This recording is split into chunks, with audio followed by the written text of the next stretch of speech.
Let's build a late war P-51C Mustang. I'll build Edwards' release with 3D printed parts with almost exclusively painted on markings. The iconic P-51 Mustang was designed in 1940 to meet British needs. Instead of licensed building P-40s, North American Aviation proposed their own design, which arguably changed the course of history. After mating this design with the Rolls-Royce Merlin engine, a high-altitude legend was born. Here I lay down color on Edwards' superb 3D printed weapons bays. Wire harnesses and mounts are picked out with different colors and further detailed with fine wire.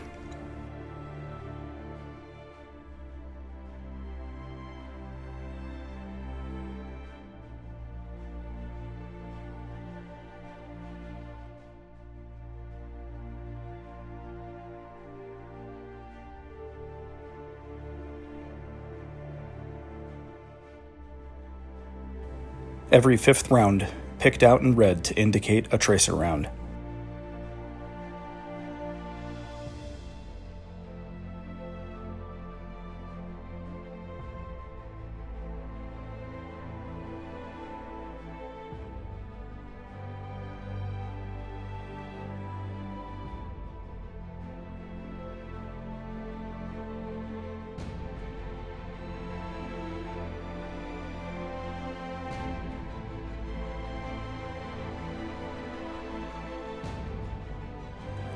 A small amount of surgery is required to fit the 3D printed parts, but recesses and guides were already tooled into the wings by Edward.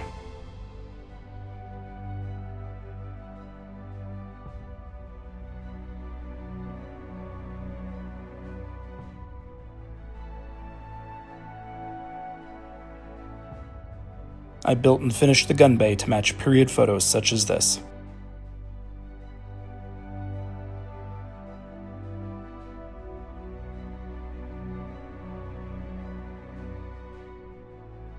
Here I dive into Edwards' 3D printed wheelbase for the Mustang, which offers superior detail over the kit-supplied parts.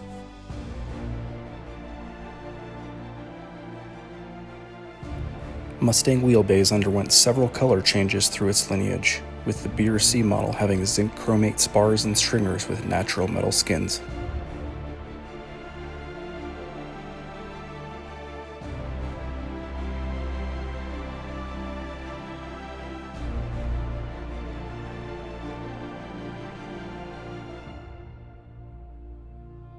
As with the weapons bay, details are picked out and a thinned black wash is applied to add depth.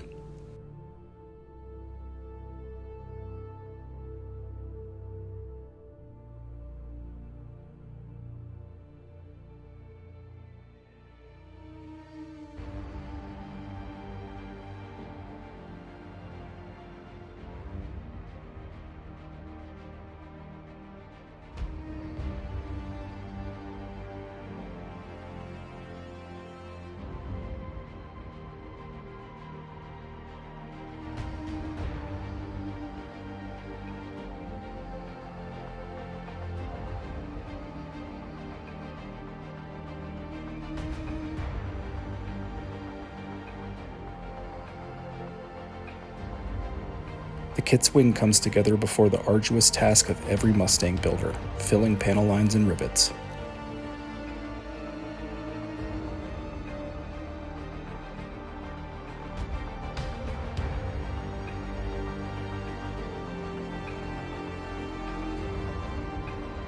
I begin work on the cockpit using the Royal Class kit-supplied 3D printed seat.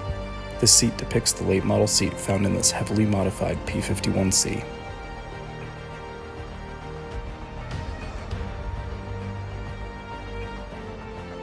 The P-51B and P-51C had no differences aside from the factory where they were built. P-51Bs were built in Inglewood, California, and Cs were built in Dallas, Texas.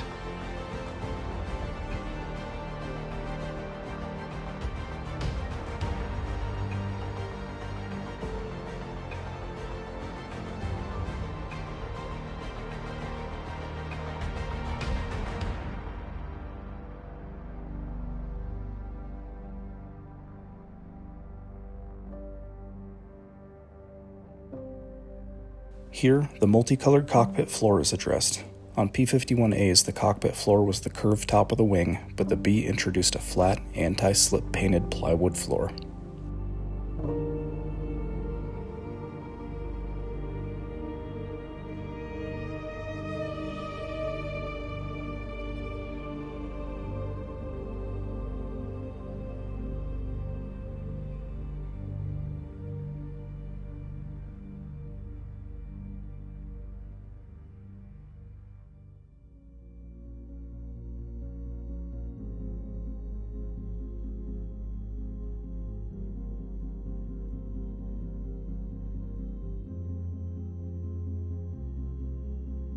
Here, the fuselage fuel tank is added. Pilots flying the Mustang in combat quickly learned the fuselage fuel tank created center of gravity issues, so this fuel was typically burned first.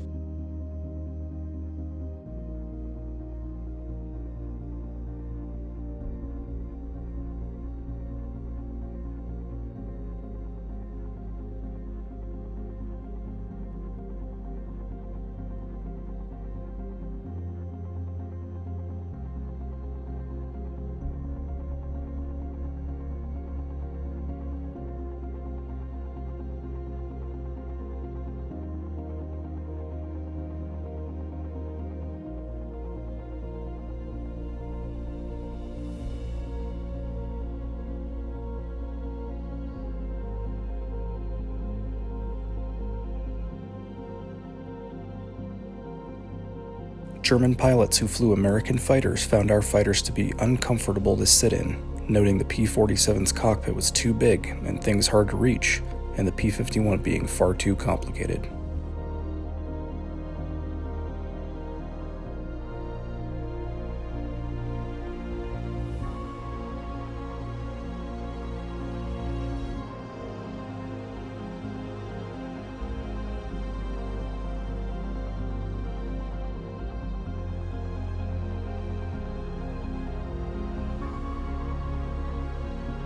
One strange nuance of the fin fillet Edouard boxing is the lack of locating guides tooled into the fuselage for the exhaust, radiator, and cockpit pieces.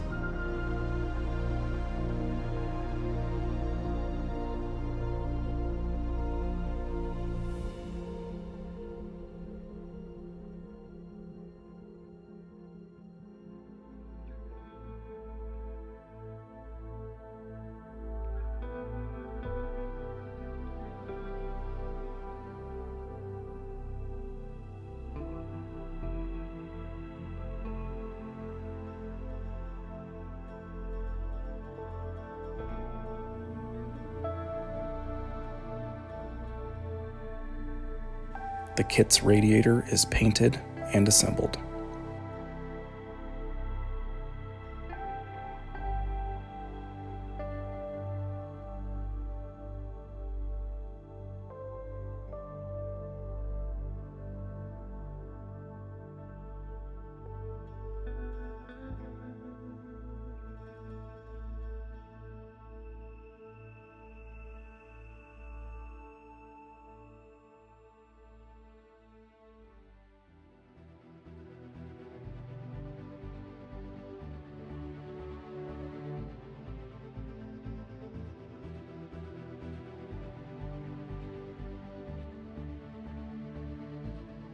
This Mustang was fitted with a fin fillet, which, contrary to belief, was not added to improve stability. It helped improve airflow from the propeller vortex over the tail assembly.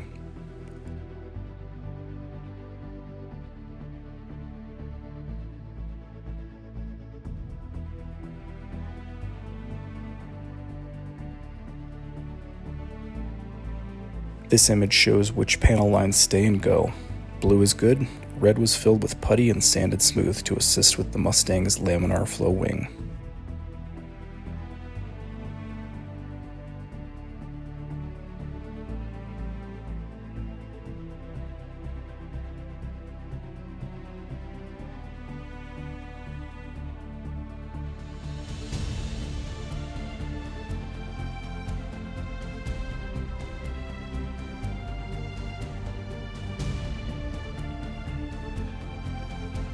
As with any natural metal finished model, a pristine filling and sanding job is key.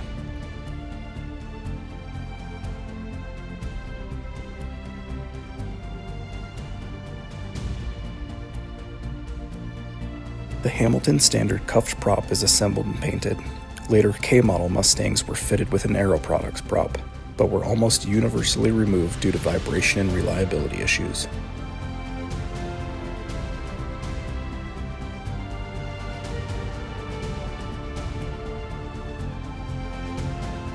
A reminder to check your references. Here I'm removing paint as the base of this Slybird's prop was yellow.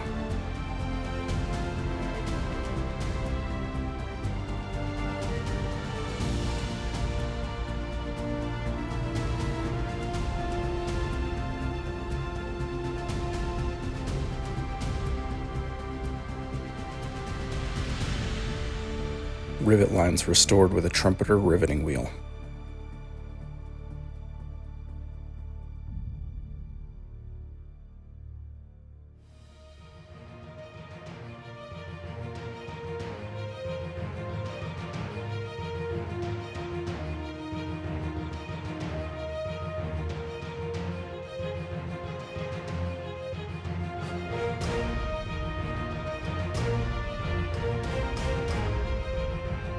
I find putting a coat of flat clear lacquer over the Eduard pre-painted etch helps with the printed pixelation.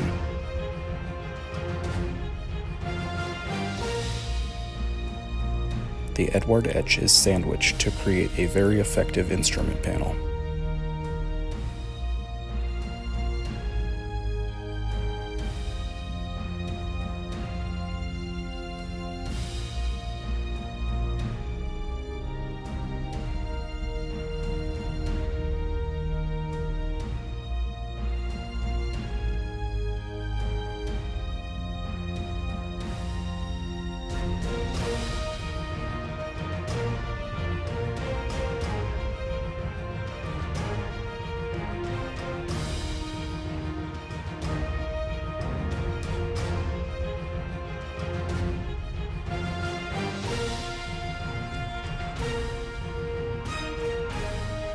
The windscreen is added and faired in. Eduard thoughtfully molded part of the fuselage integral with the windscreen. Have I mentioned Mustangs? Models and real ones have sanded and filled wings.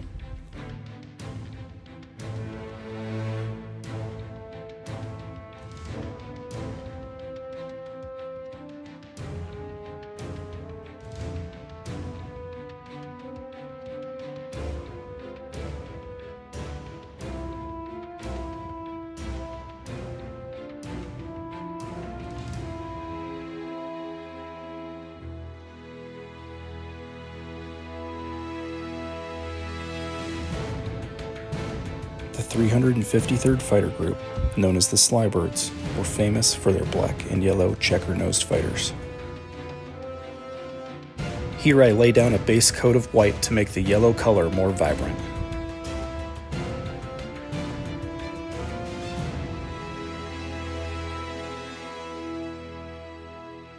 Using the Revell kit decals as a guide, I cut my own checkerboard masks from Tamiya tape.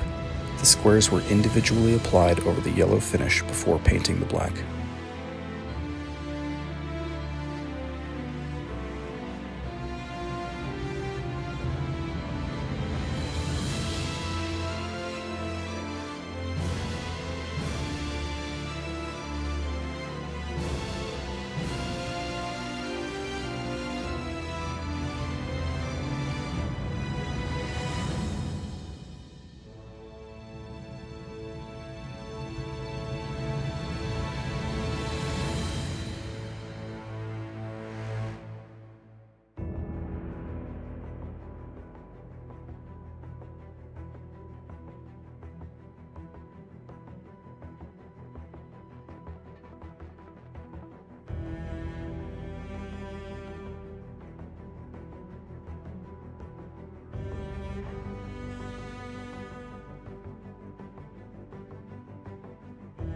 After masking the nose, a natural metal finish was applied using different shades. Also painted was the olive drab anti-glare panel.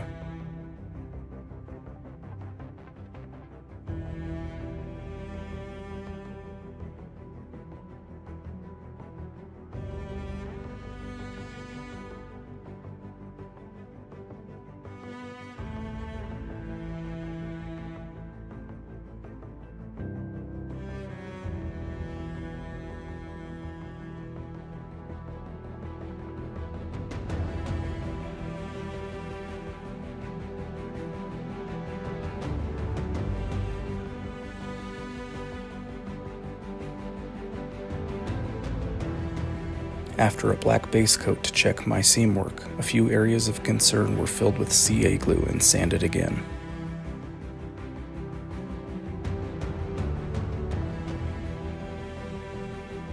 For the painted aluminum lacquer finish of the Mustang wing, I used a 50-50 mix of aluminum and light gold gray.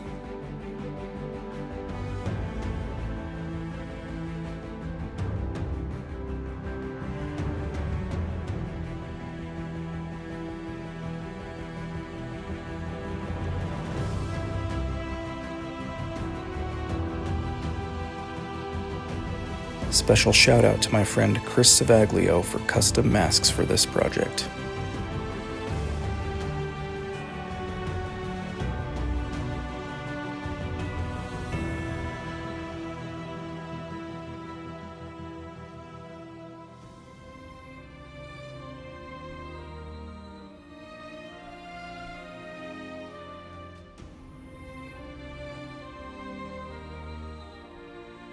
The serial number on the port side of this aircraft was hand-painted on the rudder for some reason, so I did the same.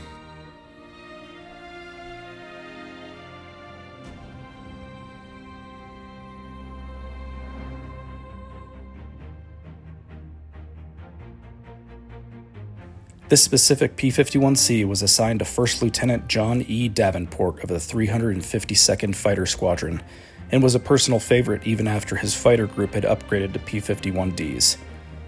This aircraft was lost on May 2, 1945, just 6 days before the war ended in Europe, after Pilot Lieutenant Leroy Pletz switched his fuel selector to an empty tank, stalling the engine.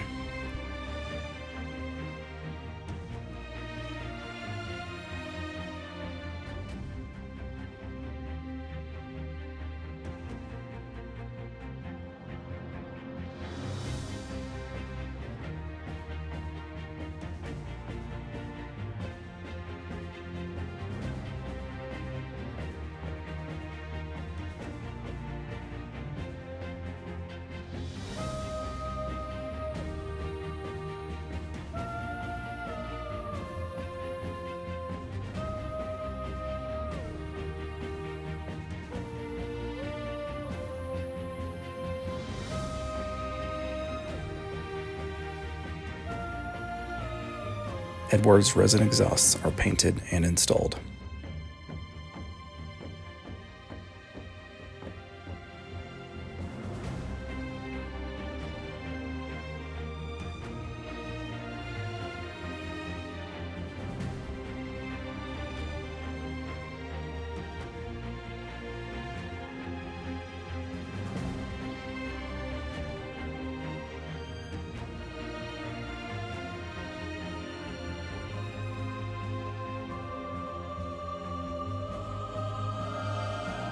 Despite being a well-maintained P-51C, Lucky Leaky was still an early Mustang serving at the very end of the war. Paint chips were added to the fuselage, and the prop was aged. Oil stains and streaks are added to the lower engine cover. The P-51B and C underwent many modifications throughout the war, none being more noticeable than adding the Malcolm hood, shown here, to replace the earlier framed canopy. The original Malcolm hood was designed for the Spitfire.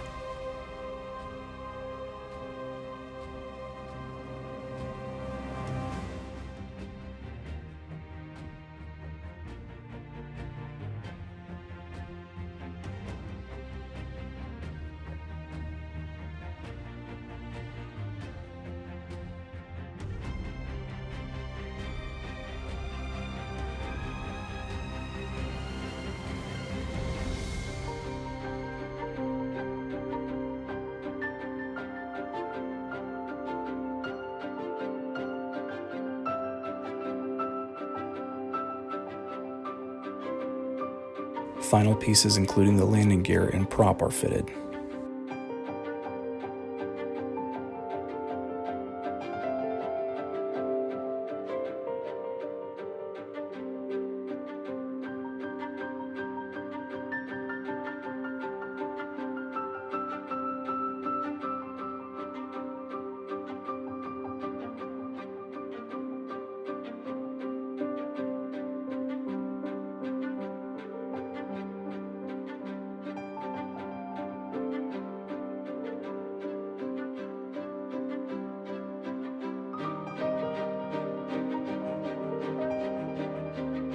As noted, Lucky Leaky was a heavily modified P-51C, which included the tail-mounted AN/APS-13 tail warning radar system, which alerted pilots to the presence of an aircraft on their tail. I first used toothbrush bristles to replicate the radar aerials, but they were eventually replaced with photo etch pieces.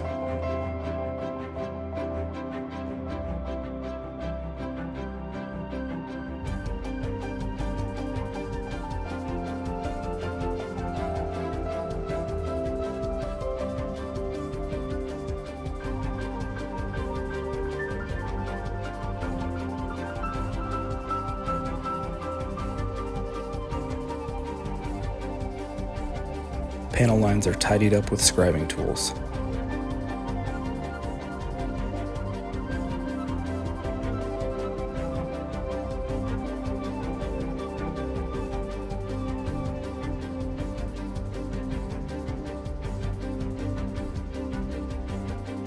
The toothbrush bristles are removed and replaced with photo etch.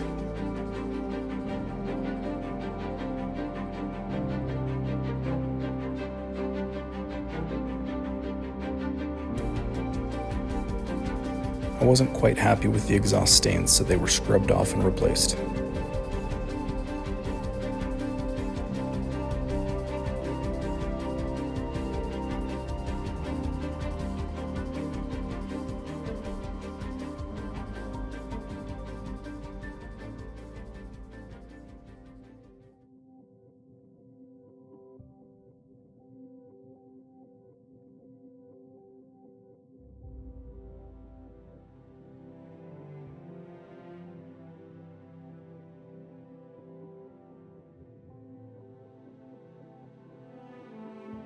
Thanks for watching my build of Edwards P-51C. If you'd like to see a build of an early P-51B using the Accurate Miniatures kit, check out our end screen.